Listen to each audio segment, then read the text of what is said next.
Hey guys, Chris Morgan, Hi, I'm Trevor. and we're here with Action Unlimited's weekly updates. I want to let y'all know about our last Friday Night Magic. It was won by Earl Turner with his blue-red mid-range deck. Now, I personally didn't get to play against the deck because I didn't play, but I believe you played it, Earl? It was an interesting deck. It was kind of a homebrew, sort of a semi-aggro tempo sort of thing. A lot of border control, Museum Mortars, Cyclonic Rift, things like that. And the Static Casters, which surprised a lot of people. He brought in, I think he had them in the sideboard, brought in almost every game. And he just really, people didn't expect it. People were, were expecting the green-white aggro, so the zombie black X. You know, that's what you was playing, right? Me and one other person, I think we were doing red, black, green. And I think we both lost to this at least once. I know the finals was the black, green zombies versus this deck that he had made. And it was pretty rough. Yeah. He had 8 main deck things to exile creatures. The pillars and the annihilating fire. Oh yeah, that's definitely be hell on a zombie deck. He was ready for the metagame here for sure. No doubt. And now the only match he lost to was against Brittany Griffith, I believe. Yeah, it was a mono. It was a mono white, kind of a white weenie sort of theme. Had the Silverblade Paladins, the Champion of the Parish, things like that in it. Maybe Inquisitors. A deck that was kind of tuned just for beating out control decks, aggro decks, things like that.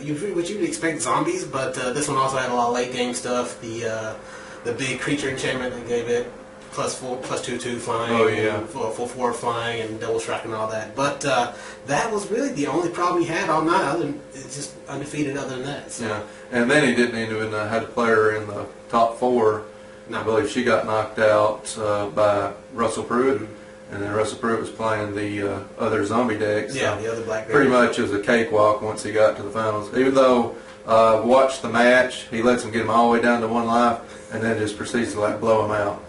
So definitely good. And once we get the matchup, you guys will be able to enjoy that one too. Oh yeah. Now on to our Saturday night draft update. We drafted Return to Ravnica for the first time. Confusing, would you say? It's one that you had to get used to. I mean, some people I picked it up right off. I'm using some of the other things like let's grab removal all at once, and maybe I just didn't focusing on the 2 colors soon enough, and I was just kind of scrambling to get creatures at the last, and it was tough for me, but we had some good decks that came out of it that was really interesting. Now, do you feel like in this format you kind of got to go 3 colors to make it work?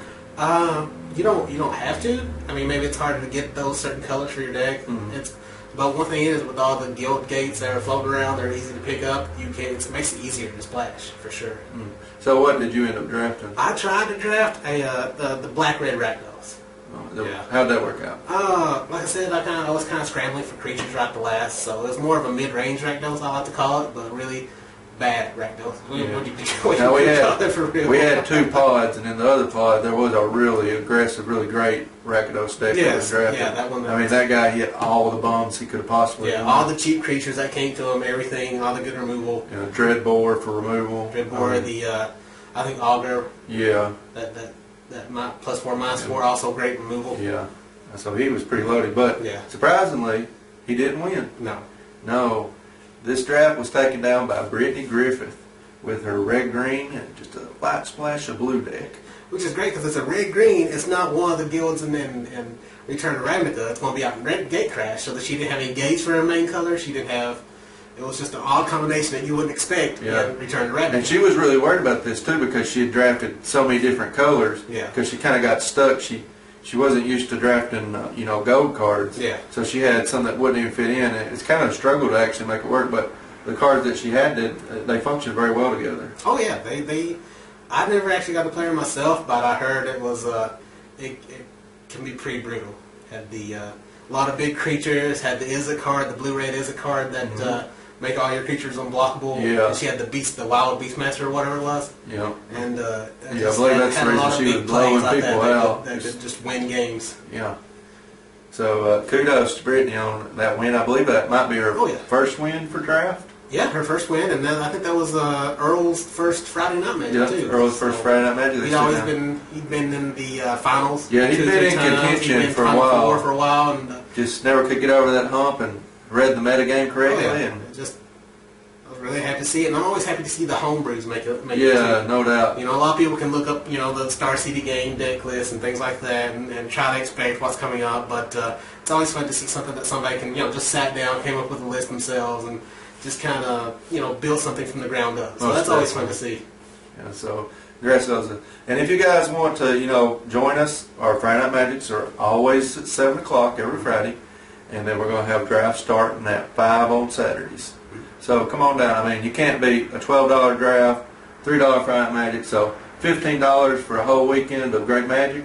That's good price, good times.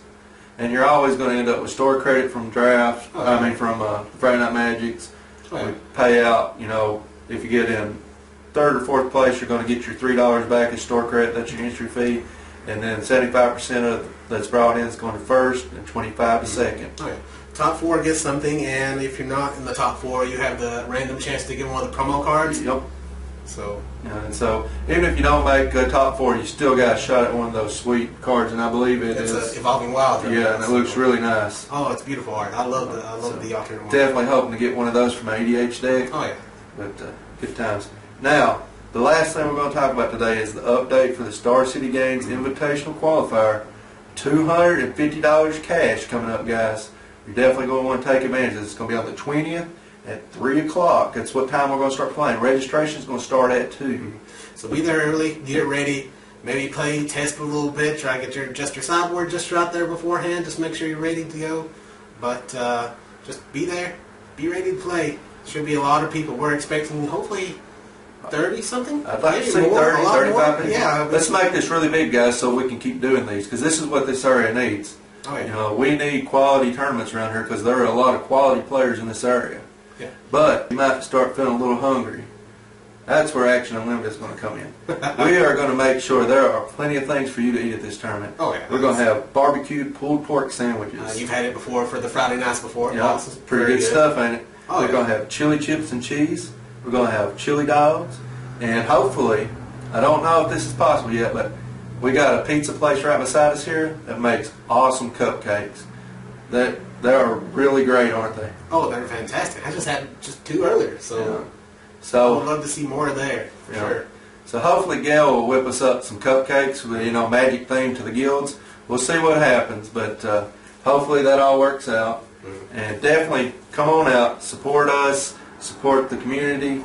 We'll be there to do, me and Trevor will be doing interviews, match updates, deck techs with people. Yeah, just talking about the people that are playing the decks, kind of explaining their favorite cards in the decks, the strategy behind them, and things like that. Just really getting to know a lot of the competitors there, and then maybe some of the people that aren't regulars around Action Unlimited, we'll get to know them too. So, all right.